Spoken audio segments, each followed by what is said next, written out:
Good day all. I'm going to take us on tax 3, which has to do with persons enumeration. As we all know, this tax is dependent on the previous tax, that is tax 1, which has to do with updating and verifying all buildings within an EA and listing all households within each verified residential building. So for an enumerator to perform tax 3, the EA has to be validated and approved. However, an enumerator should check the status regularly in preparation for the enumeration to make sure that his job has been validated. So when your EA is approved, the first thing you need to do is to refresh the EA. So let's go to the tax and goals and go to the tax 3. So the first thing we need to do is to come to the tax and goals, and we all know that we have to click on the EA we're going to work on. So we have already selected primary healthcare Gishiri.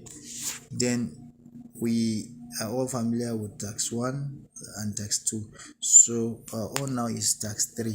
So the first thing you need to do is to refresh your EA. So when your EA is approved, the first thing you need to do is to refresh it, and after refreshing, then you can go ahead to open tax 3. However, internet connection is needed to perform this tax. So let's refresh our EA first. So we can see our EA is validated and we have one household that has been refaced now.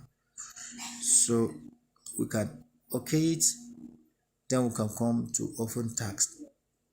So you can see census enumeration. You are about to open this enumeration area for census and household enumeration and housing enumeration. Check yes to proceed. So we're going to check yes to proceed to enumeration. So when you check yes, it's going to take you to this page where you're going to see your the backdrop of satellite imagery, and you're going to see your EA boundary. So when you see your EA boundary, the next thing you need to do is to show building so that you can be able to see your verified building. So in the building, you can see, for the purpose of this simulation, you're going to see 2 buildings that has been approved. So in the 2 buildings, you can zoom in so that you can be able to see the buildings clearly. So the next thing you need to do now is to tap on whichever building you're going to start enumeration with. So now let's assume that we're going to take our first building, which is building number 1. So we were told that we have to provision our CS entry with the questionnaire first before we even activate our profile.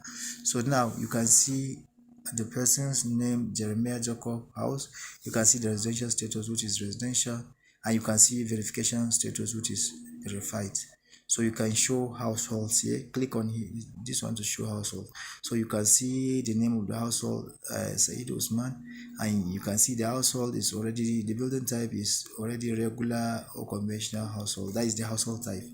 So there's a rate card here that you can be able to change the household type. So there's a rate card here that you can be able to change the household type.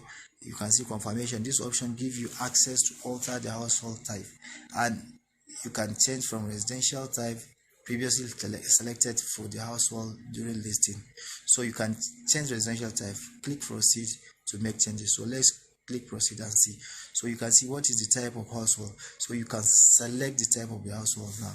So from the options we have here, we have regular or conventional household, we have institutional long stay, institutional short stay, we have floating or transient population, we have diplomatic corps, and we have census functionary.